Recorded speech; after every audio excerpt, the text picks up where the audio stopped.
I'm back again with more info about OSHA. Guess what? The information hasn't changed. You still have rights and they cannot violate them. This is very simple and it's very clear. There's nothing controversial. I'm actually going to show you the exact language from the OSHA document. And I'm speaking about Cal OSHA, which is the California version of the federal OSHA, which is the Occupational Safety and Health Administration. And every state has to abide by the federal guidelines. They can be even a little more strict, which is what California is doing, but you are still protected. So give me just a moment. I'm going to share my screen here and hang on 1 second, please. All righty, here we go.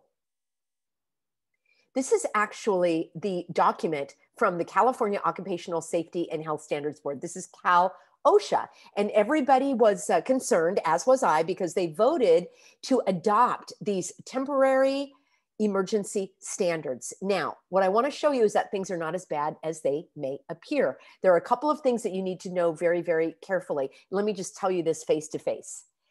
Any use of an N95 respirator is voluntary. Would you repeat after me? The use of the respirator is voluntary. The voluntary use of the respirator is voluntary. The voluntary use, it is voluntary for you to put on a voluntary respirator. It is voluntary.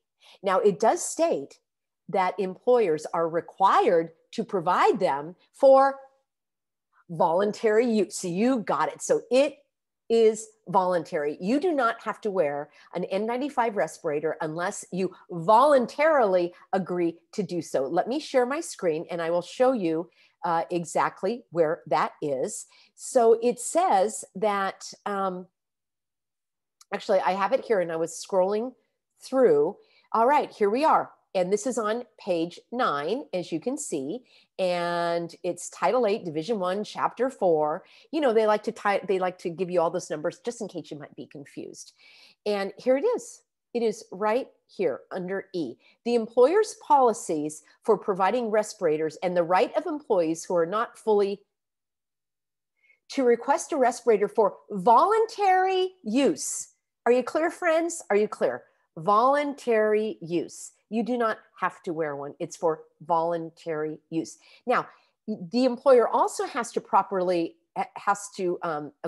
whenever respirators are provided for voluntary use, under this section, all of these things have to be followed. How to properly wear it, how to perform the seal check. Now, I clicked through and I found all of this here.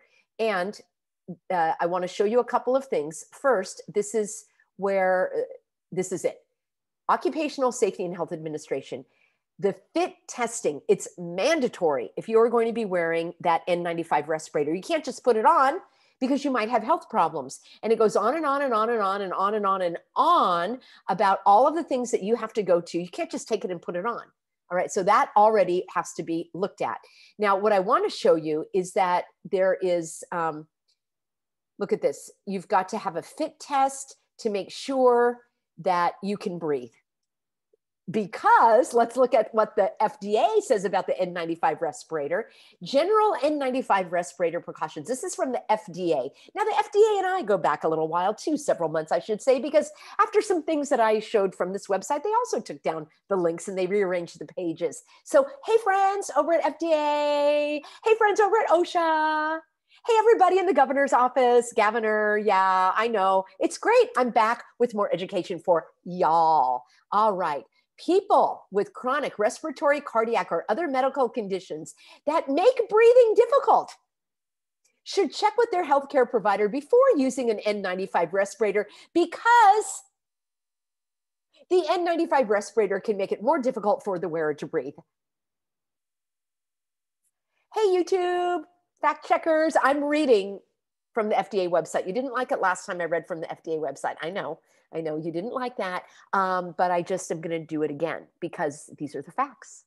So the N95 respirator can make it more difficult for the wearer to breathe. And you have to go through all of this testing to make sure that you can breathe while you have something over your nose and your mouth. The only two airways for the body to take in oxygen. You can breathe in through your nose, you can breathe in through your mouth, not through your ears, not through your elbows, not through your chin. So when you cover those, as the FDA just stated, it makes it more difficult for you to breathe.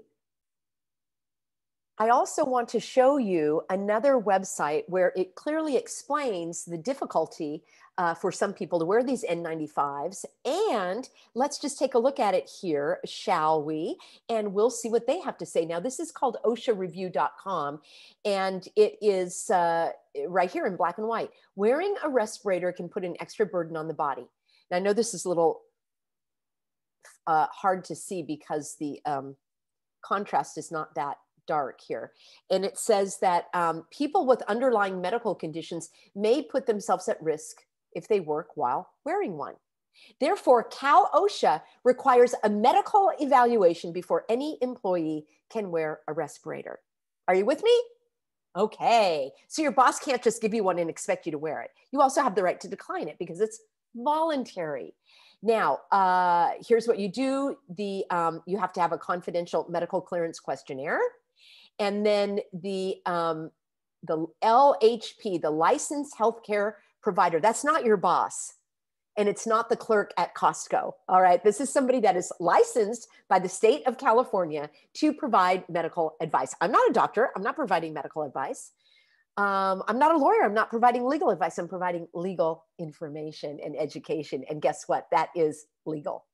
All righty. I will be doing a video on some funny shenanigans with the Bar Association of California and me. It's pretty funny. Upcoming video. All right. So the licensed healthcare provider will either clear the employee for the N95 use with no restrictions or refer the employee to a follow-up in-person medical evaluation. If an in-person evaluation is indicated, and then following the evaluation, the employee is either cleared for the respirator with no restrictions, cleared with restrictions, or isn't cleared for any respirator usage. So here are some things that you need to look at. And there's also fit testing to make sure that it actually fits and that there's a tight fitting seal. Okay. Cal OSHA doesn't require fit test, and that's just the fit test, administrators to be certified, just to know how to conduct a test, recognize invalid tests, and properly clean and maintain equipment. So I just wanted to let you know that you are not under any requirement to wear an N95 at your job. It is for voluntary use only. I'm going to do a follow-up video because I want to go a little bit deeper into the idea of what if you don't get the needle? Can your boss require you to still do something like this? And let me cover that in its own video so that we can be very clear. And anybody else that is staying on this video with me at peggyhall.tv, that's where I'm going to continue.